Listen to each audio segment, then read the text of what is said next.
Hi everyone, my name is Maticus. I'm a professional penetration tester, and if you're new here, don't forget to like the video, give it a thumbs up, and subscribe, and do all that other stuff. I'm starting with asking you to do that because that'll help me know whether or not I should invest more time into this hobby. I want to talk to you about the Snowflake data breach and why it's hitting different for the organizations that are affected, and why it feels like you as the consumer might be more affected by a data breach at somewhere like Snowflake.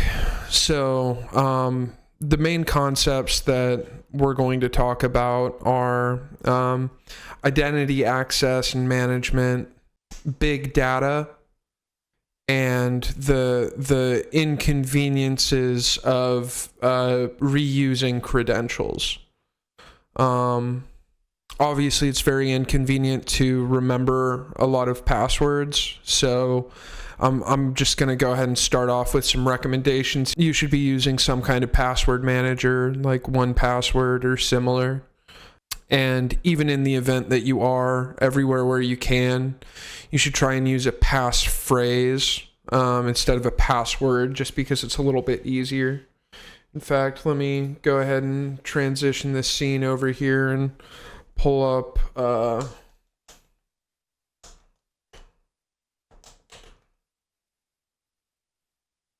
embarrassing.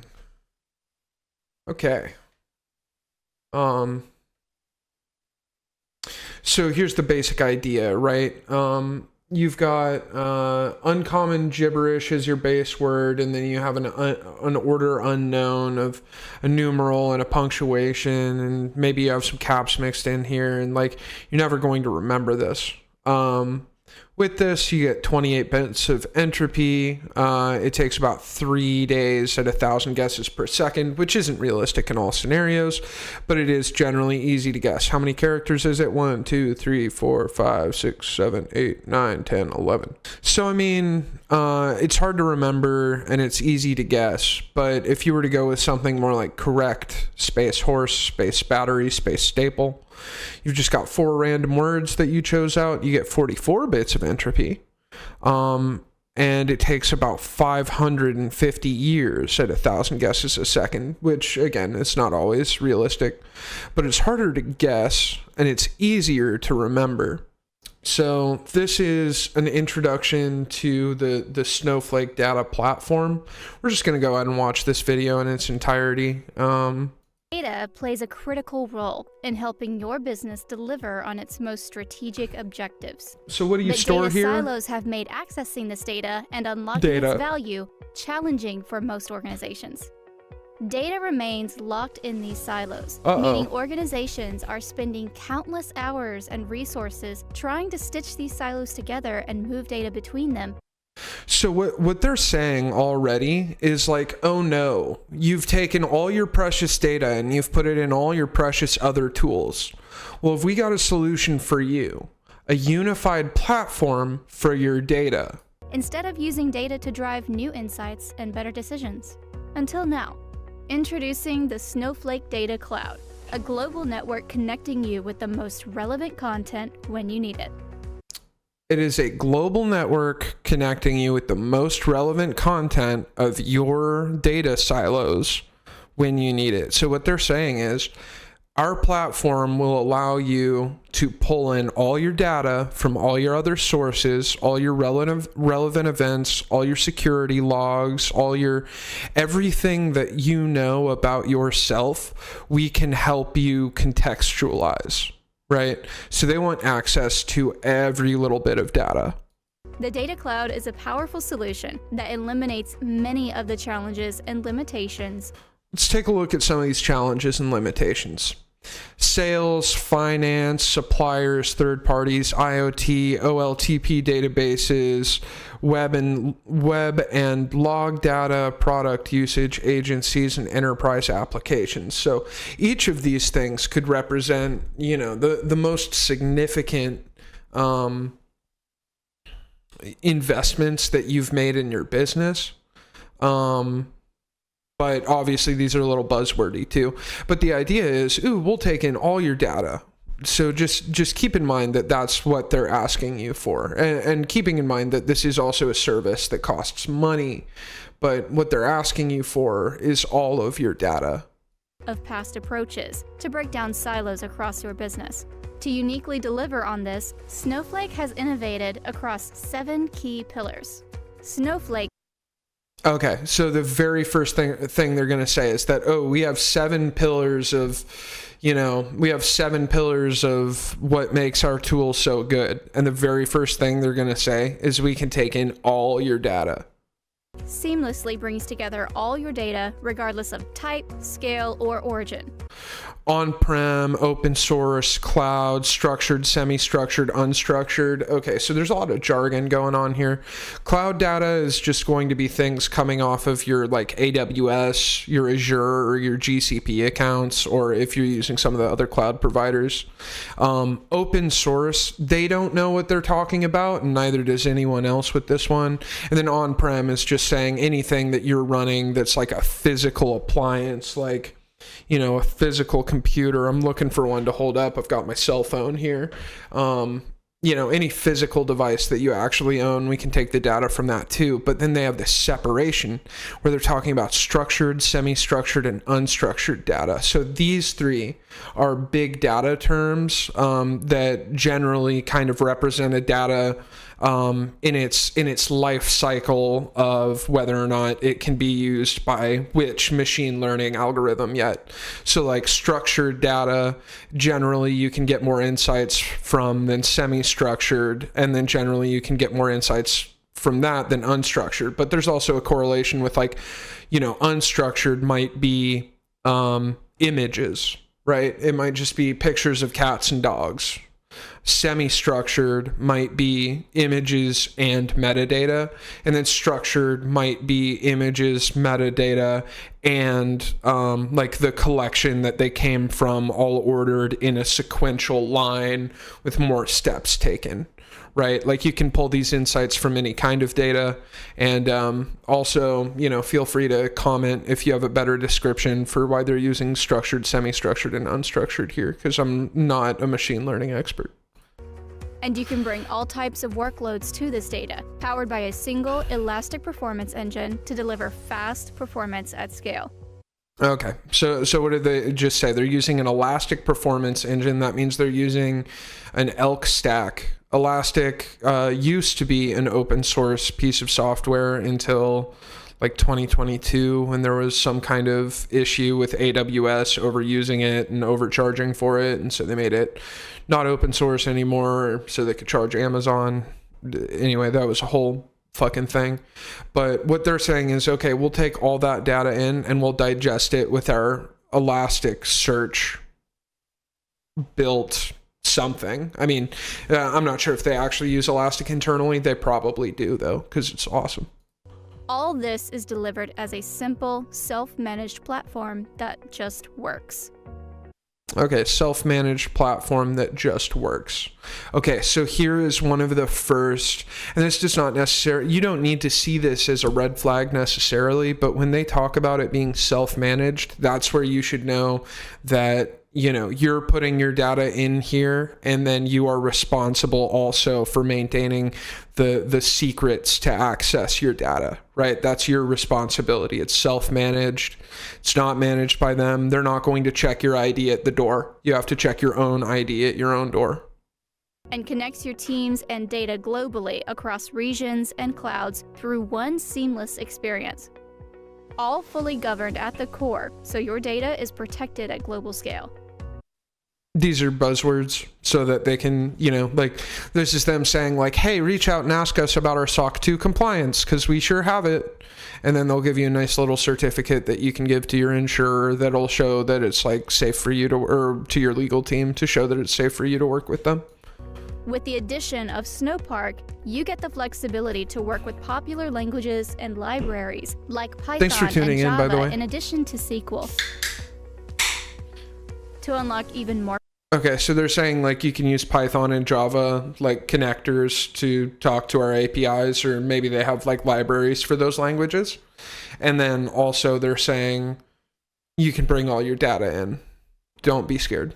Possibilities, the Snowflake Marketplace simplifies sharing, collaborating, and even monetizing the data, services, and apps most critical to your business. These innovations all come together to create the Snowflake Data Cloud, the active and growing network that is delivering new value every day. Join the thousands of customers, providers, and partners that are breaking down silos and connecting their business and ecosystem in the Snowflake Data Cloud. Contact Snowflake today to learn how together we can mobilize your data. All right. Mobilize your data. All right, let's see just how mobile they can get with it. I want to scroll down here and point out that they just have this rotating, these are their customers, right? Adobe, MasterCard, Capital One, Cisco, NBC, DoorDash. I don't know about Elevance Health, but I literally know all of these other companies, EA, New York Stock Exchange, McKesson. I mean, it's a lot of big names, right? And I just want to point out again that Adobe is responsible for Adobe's own credentials, right? Because this is self-managed, right? They're not managing it for you. They're not checking your ID at the door. You have to check your own ID. So if you don't have a security team, or if you don't have protocols in place to keep access to this level of data, because keep in mind, this is everything. You are putting everything here. That is what this platform is for, right? So if you find yourself affected by the Snowflake data breach, you just have to keep in mind that all that happened is somebody guessed the password to where you put all your most valuable data. So the problem isn't that, you know, Snowflake is, I'm just going to drag this a little bit in real time. Hopefully that's not too disruptive for y'all. Snowflake is not in and of itself done anything to make itself vulnerable to attack. It's just that attackers know that this is where you've put all your most valuable data. So now they don't need to go to those 50 different data silos. They can just go to your Snowflake instance.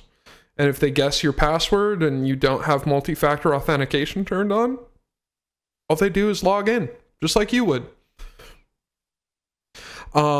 So here is a post on the Snowflake subreddit from 1 month ago, linking to this Y Combinator article. The title is, I'll scroll this down just a little bit more. Hacker confirms access through Infostealer infection withdrawn. So what is an Infostealer? An Infostealer is, we'll go ahead and look it up. Infostealer, MITRE. Okay, theft of operational information. Okay, so these are, okay, this should be right. No, this is an ICS, so we'll go to enterprise. We'll go to, this is a method of persistence, isn't it? Because what we're talking about, well, no, it's not necessarily persistence. It could be privilege escalation, credential access. Definitely credential access.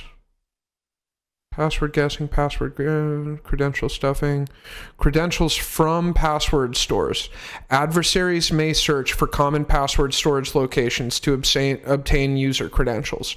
Passwords are stored in several places on a system, depending on the operating system or application holding the credentials. There are also specific applications and services that store passwords to make them easier for users to manage and maintain, such as password managers and cloud secrets vaults.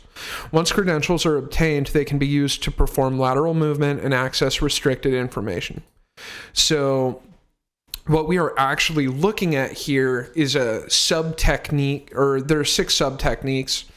And what they're saying is credentials from password stores can be stolen from keychain, security ID memory, credentials from web browsers. Here we go. Now, this is very specifically what affected all these companies in the Snowflake data breach, right? Credentials from password stores, credentials from web browsers. So adversaries may acquire credentials from web browsers by reading files specific to the target browser. Web browsers commonly save credentials such as website usernames and passwords so that they do not need to be entered manually in the future. Web browsers typically store the credentials in encrypted format with a credential store. However, methods exist to extract the plaintext credentials from web browsers. You know when you go to a website and it auto fills in your credentials for you? Well, Infostealers also know about that functionality, right? And so if we go back, or if we look right here, Agent Tesla is the name of a group, right? But it's also the name of their malware. So Agent Tesla is a spyware Trojan written for the .NET framework that has been observed since at least 2014. And one of the things that it will do, if it infects your machine, is it will steal your credentials from your web browsers. And when it does that, you might find yourself in a situation where a hacker is confirming access through Infostealer infection. But let's get into how the users are talking to the company, right? Because this is their actual real Reddit page, right? And so the very first thing that's said by user JDZ in DJ is Hudson Rock reputable? Seems to be advertising their product rather than focusing on the news. This is very typical. When a security company discloses a vulnerability, they will often treat it as a marketing exercise. A lot of the good ones skip that part and fund it very well, like Mozilla. Mozilla is notorious for investing in like bug bounty. And anyway, maybe we'll talk about that in a later video. This user says, hi, Philippe at Snowflake here. Here's the latest from Snowflake on the issue. We'll keep updating that URL with further news, and check out what happens here. And this is just the nature of having a high profile security incident and not having a good business continuity or disaster recovery plan, is you're going to link on your official Reddit to an article that gets taken down, right? Because your initial response isn't the response that sticks. The response that sticks is the one that protects your business the best. So maybe come out here and delete this comment, Mr. F. Hoffa, Felipe Hoffa.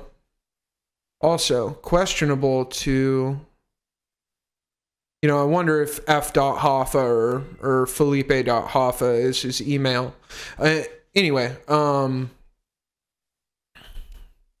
here's a user saying, this is OP actually, saying, you guys need to take action ASAP on Hudson Rock and links mentioning Snowflake regarding the breaches, since it doesn't seem to have been caused by any fault on the Snowflake internals. Before your reputation tanks further, stock price is already tanking more than other stocks today.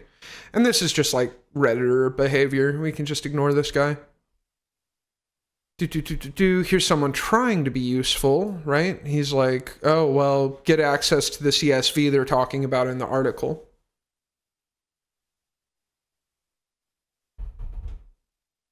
The Hudson Rock article has been removed and the company's CEO has deleted their Reddit posts regarding the breach. Deleted posts here. Interesting. Now redirecting to their homepage. Yep. Archived. Okay, we'll check the web archive. Reddit's so useful sometimes. Oh, sorry, this URL has been excluded from the Wayback Machine. So it looks like there was some reputational damage, maybe both ways, for both of these organizations. Okay, and here's someone trying to explain it. What happened is some customer accounts got hacked because of the customers using accounts for integrations with tools that have been configured only with username and password to access Snowflake. The Snowflake customers did not follow best practices to use external OAuth or key pair authentication. Also, they did not use network policies. They did not use authentication policies. Also, for the accounts that were supposed to be used by humans, they did not use SSO or MFA. So a hacker group was targeting those vulnerable accounts in a brute force type attack. When asking for a Snowflake refresh token from a Snowflake OAuth or an account that a user can also get a new refresh token, you have that username and password for the user already. However, the expiry of refresh tokens is not working or complete nonsense when using Snowflake OAuth. Okay, so it sounds like this person is trying to criticize Snowflake here. But what I think they're right about is that a hacker group specifically targeted in a brute force style attack customers of Snowflake, right? Where they were just trying to figure out, okay, like who are their customers and how many of them can we get? Because we already know that this is, this like huge big data cloud platform that's going to tell us everything about everything, right? And so really where I'm trying to go with this is just to bring up that when you are using a tool to do something that is going to increase the size, the speed, or the scale of your business, you need to consider not only the upside risk, but also the downside risk of aggregating everything there. You need to think about what you're doing to protect your data, and you need to understand that in the AI age of modern business operations, there is nothing more important than your data. Your Q2 financials pale in comparison to the data that you've collected over the lifetime of your business. And if you don't recognize that, you won't survive. So just keep in mind next time, Ticketmaster, if you're affected by this breach, just consider doubling down on security. Consider, doing more creative penetration tests. Consider building an internal red team. I don't know if Ticketmaster has an internal red team or not, but consider investing in security so that you don't find yourself in this troubled situation, right? Because if we're saying everything is easier in the AI data cloud, that's definitely true, but also everything is easier to access in the AI data cloud.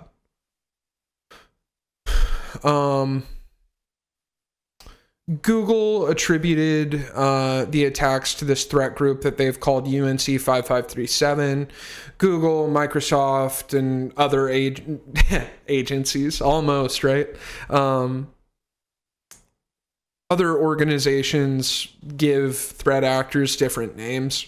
I'm not a huge fan of Google's nomenclature. So if we were to start doing threat hunting on, like if we were to do a threat hunt in our own data, looking for evidence of this particular threat actor, one of those things we'd be looking for is evidence that Infostealers were used in our environment. We'll talk about threat hunting in a future video, probably.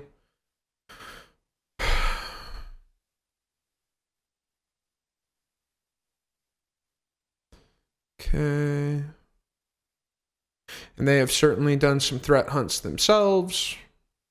You could use all this data to do that. This is a pretty good article. What happened here is you shouldn't have been allowed to manage that data for your organization, right? And this is a mistake that you will either survive as a professional, or you will, it'll become a resume generating event, and then you'll be kicked out of the organization that you failed to secure. And then you'll get an opportunity maybe to fail to secure another organization when you don't implement MFA on your critical access roles, like accessing your Snowflake account. The reason I wanted to talk about this, and the reason I feel like I have so much to say on this particular topic, is just because, like, when you are considering the platform this is when you can consider the risk as well. Like, what is the risk of somebody logging into my personal user account in our Microsoft environment, right? Like, as a regular Windows user, what risk do I pose to the organization? Like, if a bad actor got access to my account from the perspective of me on my laptop, what's the worst that could happen? Okay, yeah, that could get pretty bad. Now, if they access my Snowflake account where I'm sending all of my, say, authentication logs for my Active Directory environment, and they can understand, oh, well, this user logs into that machine and that user logs into this machine. This user hasn't logged in 3 years. That user, logs in every day. This user has the same name as this, data breach victim email. Let's see if we can retry their password, right? Like, how many insights can you pull just from Active Directory logs? Tons. Active Directory, by the way, is used. It's an identity. Okay, hang on. Active Directory. Active Directory is Microsoft's proprietary directory service. Okay, so what's a directory service? A directory service is something that plays the role of gatekeeper in an environment that has varying levels of permissions. But the reason I felt like I had so much to say on this is because, being a professional in this industry, you hear everybody talk about every single breach. And when we were talking about this one, I didn't hear a whole lot about why this matters. And it matters because that's where you put your most important assets. That is the critical difference here. That is the difference between, your Snowflake account getting hacked and your Ticketmaster account getting hacked, right? Like, what's the worst case scenario when your Ticketmaster account gets hacked? Maybe you lose the tickets that you had in your Ticketmaster wallet. But what happens when your Snowflake account gets hacked? Well, you lose all your data forever. And it's not just that it's lost, like, maybe you still have access to it, but so too do these hackers. And what are these hackers going to do with access to all that data? Well, they might sell it if I can't call you lucky in that scenario, but that's about the lowest impact thing they can do with it. They can learn all about your organization, right? And that's why we need to protect our critical data and our critical assets. You can use tools like MITRE ATT&CK, which I showed you in the video, to figure out how these attacks can happen, and you can learn from other people's mistakes, right? So speaking of mistakes, here's Agent Tesla. Agent Tesla is a threat group and a piece of malware that has been caught, detected many, many times, right? You can use MITRE to learn about all of these mistakes that other people have made, both on the offensive and the defensive side. So with all this information available to you, try not to be the person whose very, very important account just got logged into because you did a bad job of securing your own credentials. That's about all I had to say on this. But I definitely did want to talk about it. So yeah, I think that's about going to conclude the video. So if you're new here, make sure to like the video and subscribe if you're interested in more analytical or esoteric security content, or maybe even some other versions of content down the road. Maybe you like the sound of my voice or whatever. But thank you so much. Have a wonderful day. Goodbye.